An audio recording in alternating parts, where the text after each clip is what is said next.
பக்திமன்ற அன்பர்களுக்கு வணக்கம். என்னுடைய பக்திமன்ற சேனலை சப்ஸ்கிரைப் செய்து பாருங்கள். இன்றைய கோயம்புத்தூர் மாவட்டத்தில் இயற்கையிலுடன் அமைந்துள்ள புனித தலம்தான் ரத்னகிரி மாரியம்மன் கோவில். பழமையான காலத்தில் இந்த பகுதி முழுவதும் அடர்ந்த காடாக இருந்தது. ஒரு காலத்தில் இந்த மலையில் குடியிருந்த மக்கள் திடீர் நோய், காய்ச்சல், அம்மை நோயால் பாதிக்கப்பட்டனர். அப்போது இந்த மலையிலிருந்து ஒரு தெய்வீக ஒளி வெளிப்படுவதாக மக்கள் கண்டனர்.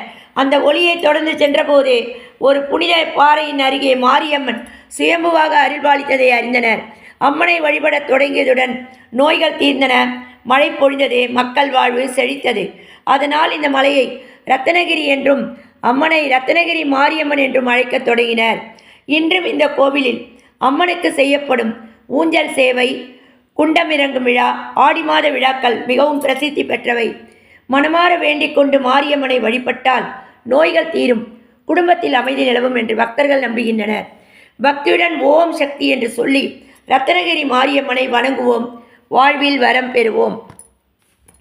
முத்து முத்து மாரியம்மா, எங்கள் முத்தழகு மாரியம்மா, தத்தி தத்தி நடக்கையிலே எங்கள் தங்க முத்து மாரியம்மா, முத்து முத்து மாரியம்மா, எங்கள் முத்தழகு மாரியம்மா, தத்தி தத்தி நடக்கையிலே எங்கள் தங்க முத்து மாரியம்மா, வேப்பிலையில் வாழ்பவளே, நாங்கள் வேண்டும் வரம் தருபவளே, கோவை நகரில் வாழ்பவளே, எங்கள் குறையெல்லாம் தீர்ப்பவளே, முத்து முத்து மாரியம்மா, எங்கள் முத்தழகு மாரியம்மா, தத்தி தத்தி நடக்கையிலே எங்கள்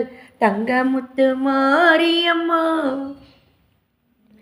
முத்திரத்தே முத்தெடுக்கும் முத்தமிழின் தாயவளம், நித்தம் வரும் துன்பங்களை தீர்த்து வைக்கும் மாரியம்மா, தீர்த்து வைக்கும் மாரியம்மா, தீர்த்து வைக்கும் மாரியம்மா, பக்தி நிறை உள்ளமுடன் சக்தி அவள் பாதம் தோழ புத்தொழியாய் வாழ்வளிக்கும் சக்தி கரு மாரியம்மா, சக்தி கரு மாரியம்மா, கருணாக வடிவு கொண்டு வேர்காட்டில் வாழ்பவல்லாம், கருணாக வடிவு கொண்டு வேர்காட்டில் வாழ்பவல்லாம், கலைமேவும் தலைவி என்றே தாம்பூலம் பெற்றவளாம், கலைமேவும் தலைவி என்றே தாம்பூ